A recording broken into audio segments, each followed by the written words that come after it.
धर्म और आस्था की आड़ में गुंडागर्दी कर रहे हैं। ये कैसी आस्था, ये कैसा धर्म है कि आम नागरिकों की बसों पर अटैक हो रहे हैं, आम नागरिकों की गाड़ियों को तोड़ा जा रहा है, आम नागरिकों को मार पीट के अस्पताल में भर्ती करवाया जा रहा है। आप इस पर आस्था कहते हैं? असल में गुंडागर्दी इसलिए हो रही है क्योंकि प्रशासन इनको बचा रहा है, सरकार इनको बचा रही है। मतलब आप कह रही है सरकार इनके पीछे है? ऑफ कोर्स सरकार इनके पीछे, सरकार का एजेंडा ही हिंदुत्व है। ताली तो दोनों तरफ से बजती है, ऐसा तो नहीं है कि सिर्फ सारे कांवड़िए जो है वो उड़दंग मचा रहे हैं। बीजेपी के मैनिफेस्टो में हिंदू मुसलमान है, जब तक गुंडाई नहीं होगी सड़कों पे तो राजनीति कैसे होगी? आम नागरिकों को आम नागरिकों के द्वारा ही पिटवाया जा रहा है कि जब कोई त्योहार आता है, जब कोई हिंदुओं का त्योहार आता है, कहीं ना कहीं मुसलमान कनेक्शन जोड़ देते हैं। बिना खून खराबे के तो उनकी राजनीतिक रोटियां नहीं सेकी जा जाएगा। बौद्धों को किस तरीके से प्रदर्शन तक नहीं करने दिया जाता, मुसलमानों को नमाज तक नहीं पढ़ने दिया जाता है। सड़कों पे सरकारी संपत्तियों पे कब्जा करने की कोशिश करते हैं ना, रोड पर कब्जा करने की बात कर रहे हैं मुसलमानों की, तो क्या हिंदू लोग क्या हवा में उड़कर जाते हैं? वो भी सड़कों पर उत्पाद मचा रहे हैं, वो भी आम नागरिकों को परेशान कर रहे हैं। एक धर्म के लोगों को इतनी इस तरीके की सुरक्षा,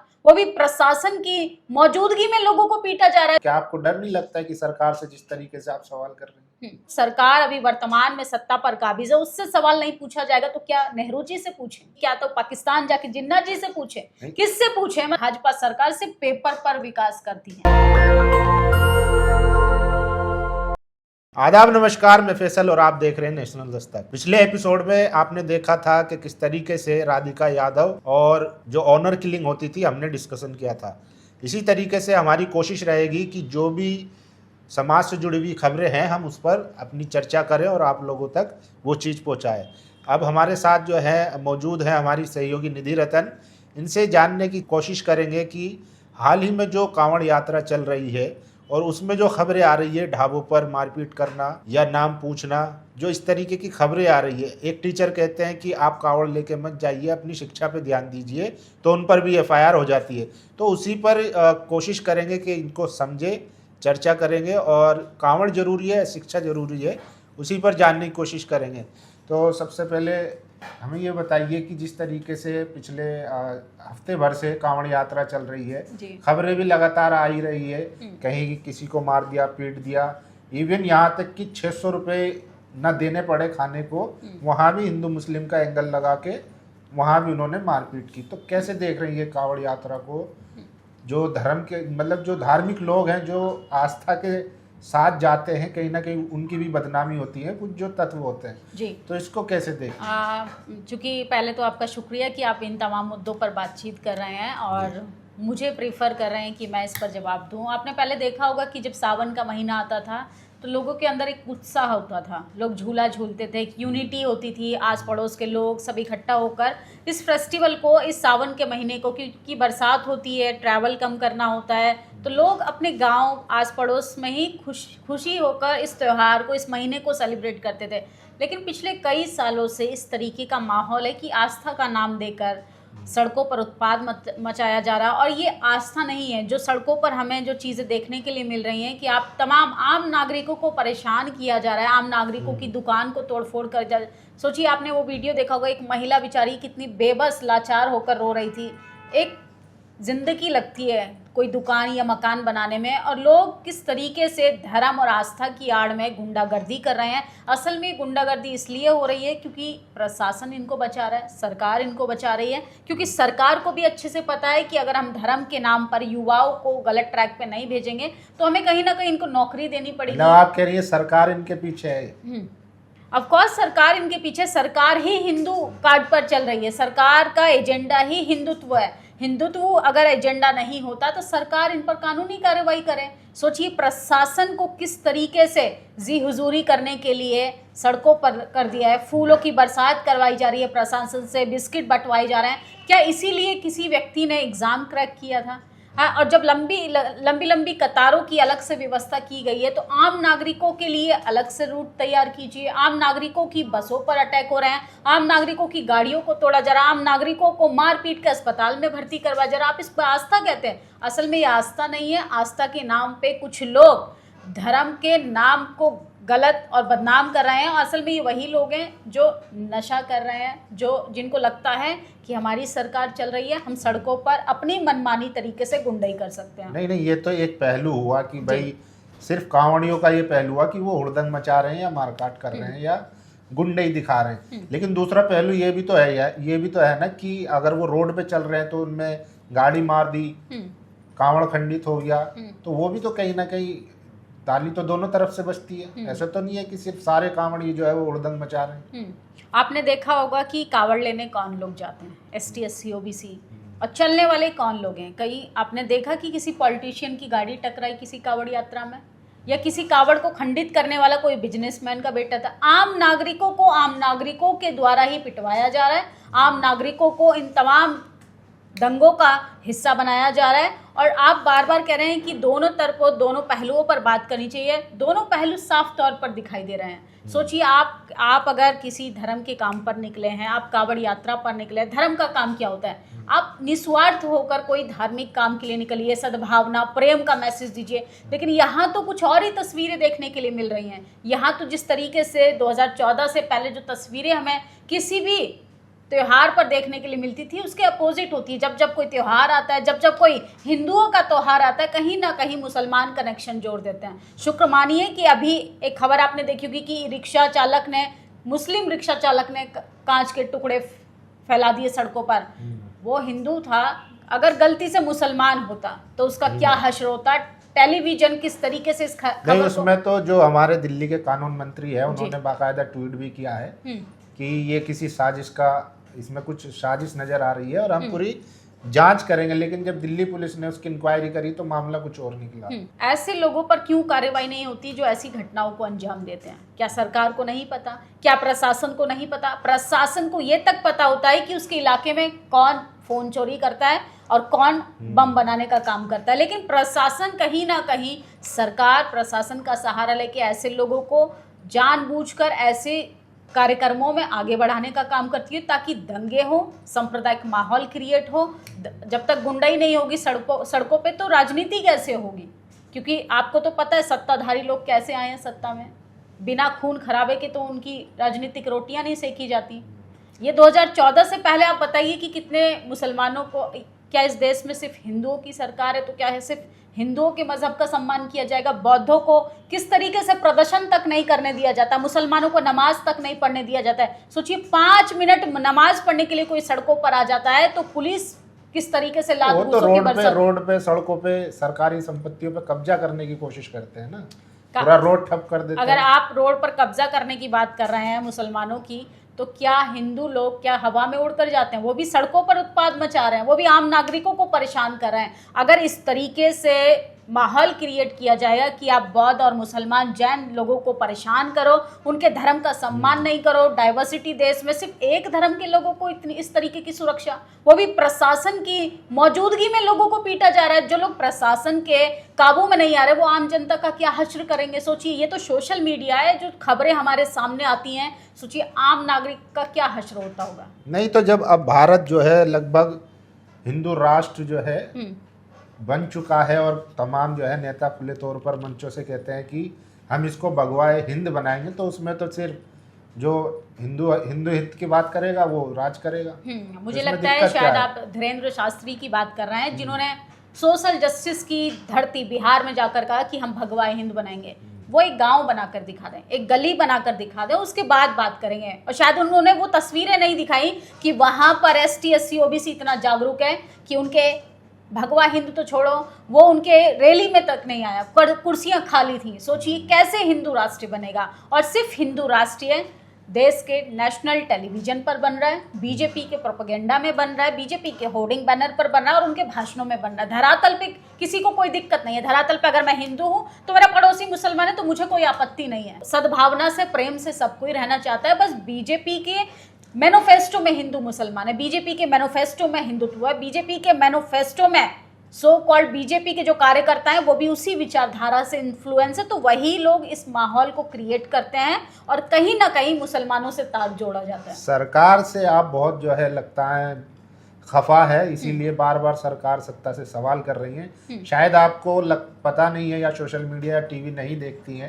एक पत्रकार हैं अजीत अंजुम, वो जब बिहार में जाके रिपोर्टिंग करते हैं तो उनके खिलाफ मुकदमा हो जाता है। तो क्या आपको डर नहीं लगता है कि सरकार से जिस तरीके से आप सवाल कर रही हैं?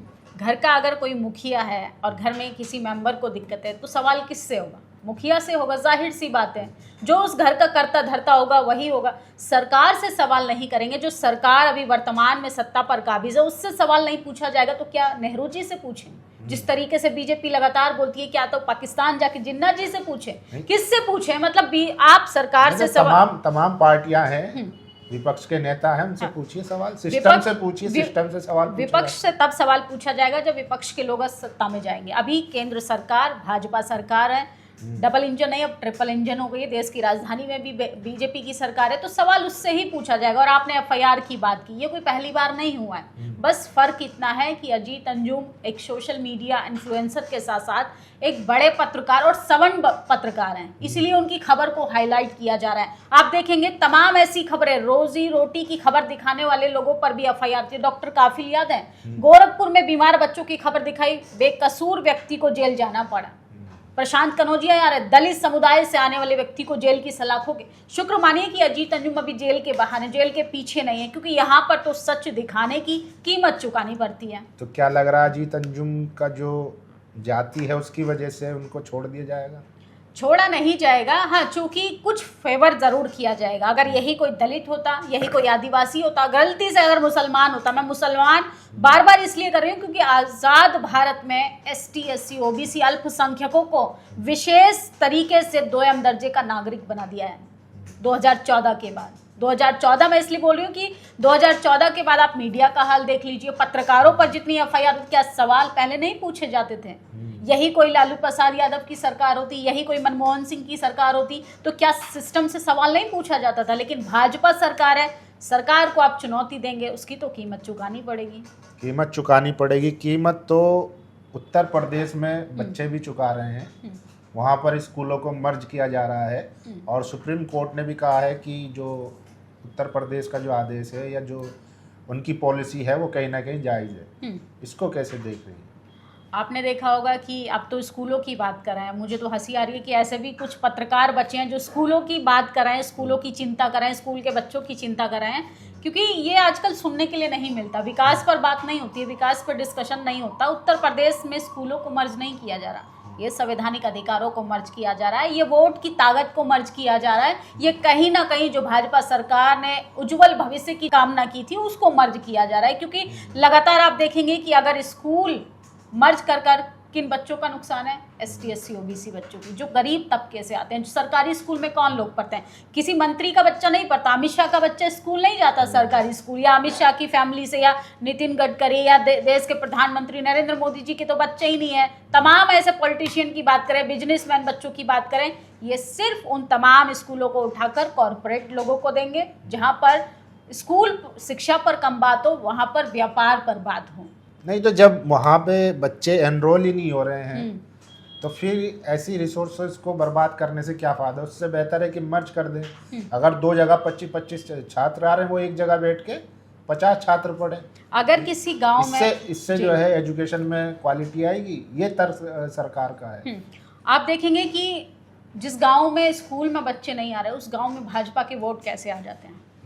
उस गांव में बीजेपी का डंडा और झंडा आखिरी कॉर्नर तक कैसे पहुंच जाता है? ये सरकार की विफलता है, ये प्रशासन की विफलता है कि सरकार उन तमाम बच्चों तक एजुकेशन नहीं पहुंचा पा रही है। और जो लोग, एक दो चुनिंदा कुछ लोग स्कूल तक पहुंच पा रहे हैं, हम सब पहली पीढ़ी हैं जो कॉलेज यूनिवर्सिटी पहुंच रहे हैं। आप देखोगे कि ये सिर्फ स्कूल की नहीं, उत्तर प्रदेश की नहीं, पूरे देश में एजुकेशन सिस्टम इतना बेकार हो चुका है कि दम तोड़ता हुआ दिखाई दे रहा है। जाति के नाम पर नंबर काट लेते हैं, एनएफएस कर देते हैं, कॉलेजियम सिस्टम, लेटरल एंट्री, किस तरीके से नर्सरी में एडमिशन लेने से लेके इस देश के सिस्टम में, इस देश में कैसे डायरेक्टर, सचिव, महासचिव बनाए जाते हैं, ये जग जाहिर है। ये सबको पता है कि कौन लोग वहाँ पर ज्वाइन करेंगे, किन लोगों का एडमिशन होगा, कौन लोग उन लोगों को। और यहाँ पर भाजपा सरकार सिर्फ पेपर पर विकास करती है, तो स्कूलों को मर्ज करके वो सिर्फ पेपर पर स्कूल दिखाना चाहती है, बाकी उसे स्कूल, शिक्षा, नौकरी, रोजगार, इन सबसे कोई मतलब नहीं है।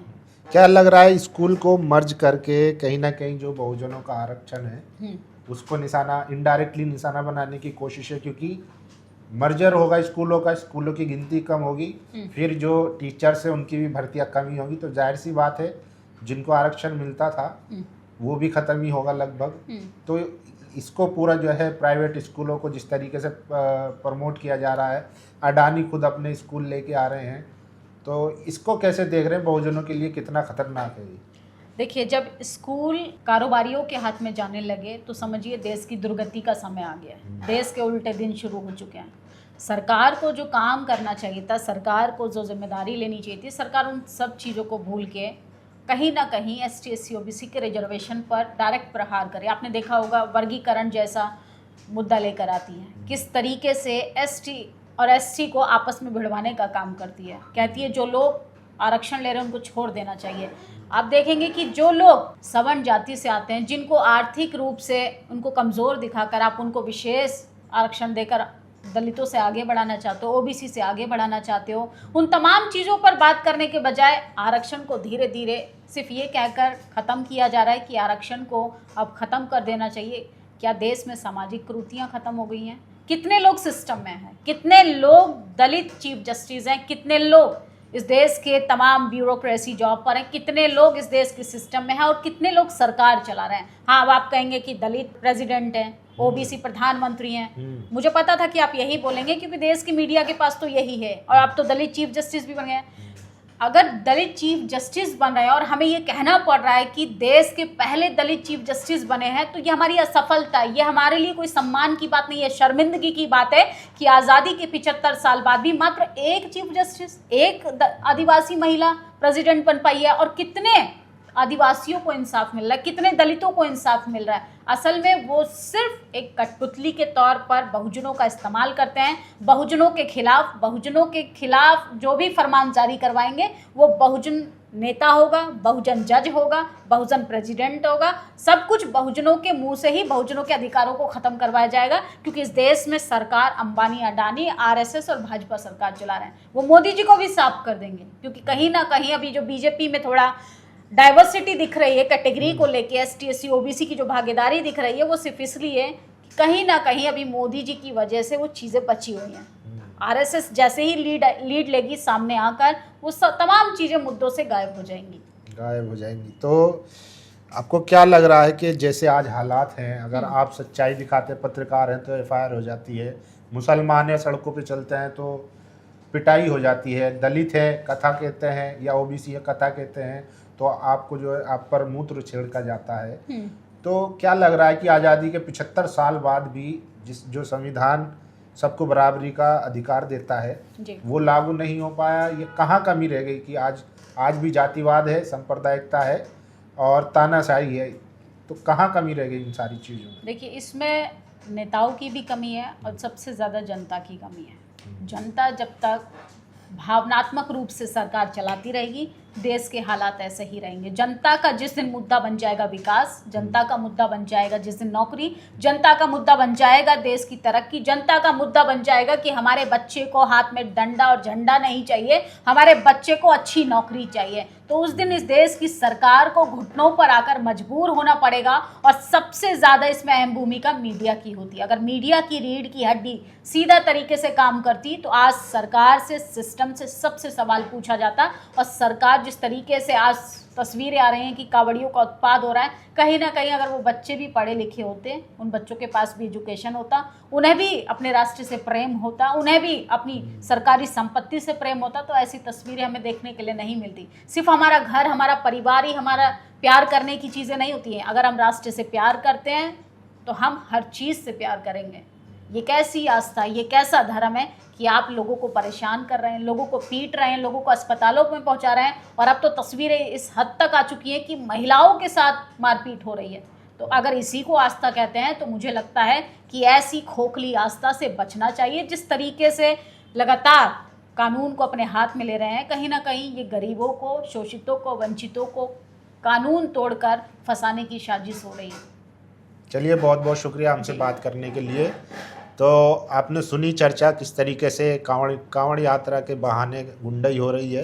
वहीं दूसरी तरफ अगर आप पत्रकार हैं और सच्चाई दिखाते हैं तो मुकदमा हो जाता है। तो क्या आज आज़ादी के 75 साल बाद भी संविधान सही से लागू नहीं हो पाया है, या सरकारें जो है वो जो कहती है कि हिंदू राष्ट्र बनाएंगे, क्या ये उस हिंदू राष्ट्र की एक छोटी सी तस्वीर है?